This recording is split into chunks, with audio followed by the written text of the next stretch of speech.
Hello hi ஹவாரி வணக்கம் friends. நீங்கள் பார்த்துட்ருக்குது AR bike service. இப்போ என்ன பண்ணுறோம்னா எக்ஸலுக்கு வந்து இன்ஜின் ஃபிட் பண்ணிட்டோம். அதுக்கப்புறம் சிலிண்டர் அதாவது போர் கிட் வந்து புதுசாக போடுறோம்.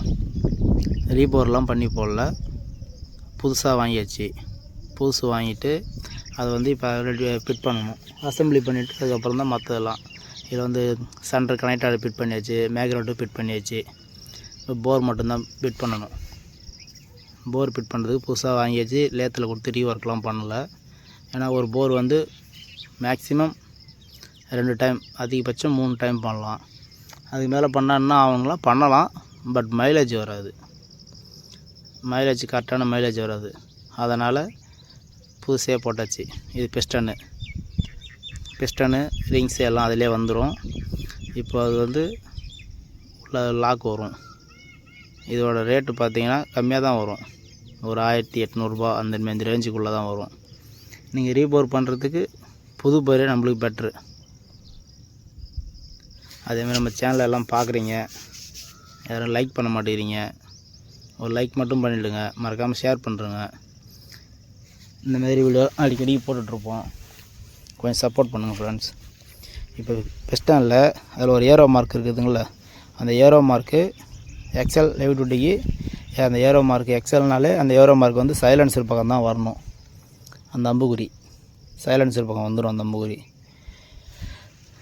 இது வந்து கனெக்டரில் போடுற பிஸ்டன் பேரிங்கு, நீடில் பேரிங்கு லைட்டாக கிரீஸ் அப்ளை பண்ணிவிட்டு இல்லை ஆயில் கூட வச்சுக்கலாம். வச்சு அப்ளை பண்ணிட்டு கனெக்டரில் அதை வச்சிடணும். அதில் வந்து ரொம்ப தட்டினாங்கன்னா அதில் வந்து நீடில்லாம் கொட்டிடும். அப்புறம் நம்மளுக்கு தெரியாது, போட்டுருவோம். அப்புறம் சவுண்டு தனியாக வரும். அப்புறம் திரும்பி 2 வேலை வந்துடும். சரிங்களா? அந்த பிஸ்டன் நீடில் பேரிங் வந்து தட்டாதீங்க, அப்படியே போடுங்க. அதுக்கப்புறம் இப்போ பிஸ்டனை லாக் பண்ணுறோம். அதில் வச்சு லாக் பண்ணிட்டு 2 சர்க்குலியாக கொடுத்துருப்பாங்க. ஒன்று இந்தாண்ட சைடில் போட்டுக்கிறோம். ஃபஸ்ட்டு போட்டுக்கிட்டு அதுக்கப்புறமா பிஸ்டன் அதில் வச்சு லாக் வச்சு பண்ணிவிட்டு அடுத்தது போர் மாட்டும் போது அந்த பிஸ்டனோட ரிங்ஸு சைடில் எங்கேயும் பிசிறு அடிக்காமல் பார்த்துங்க. சப்போஸ் நம்ம தள்ளும்போது ரிங்ஸை வந்து லைட்டாக தூக்கிட்டு இருக்கோம் அப்படின்னும்போது ரிங்ஸு டேமேஜ் ஆகுறதுக்கு நிறையா வாய்ப்பு இருக்குது. அதுமாரி நான் பண்ணிருக்கேன் வேலை கற்றுக்கும் போது. அதனால் அதை மட்டும் கரெக்டாக பார்த்துக்குங்க. போட்டுட்டு அதுக்கப்புறம் ஹெட் கேஸ்கெட்டு 666 பேஸ்ட் இருந்தால் வச்சுக்கலாம், இல்லை அப்படியே கூட போட்டுக்கலாம். லைட்டாக பேஸ்ட் வச்சுக்க நல்லது.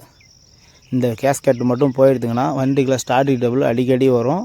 சவுண்டு ஒரு மாதிரியா ஸ்டார்ட் பண்ண உடனே பட்டன்னு ஒரு சவுண்டு வரும். அது ரொம்ப ஸ்டார்ட் ஆகுதுன்னா சுத்தமாக சவுண்டு வண்டி ஸ்டார்ட் ஆகாது. உதைக்கும் போது புஸ்குன்னு ஏர் சவுண்டு மட்டும்தான் வரும். அதனால் அது கொஞ்சம் பார்த்து அது கொஞ்சம் நல்லா இது பண்ணி போட்டுக்குங்க, டேமேஜ் இல்லாத. ஹெட்டு மாட்டி 4 ஸ்டெட் போல்ட் வரும். 11 சைஸு, அதாவது 11 சைஸு நெட்டு 4க்கும்.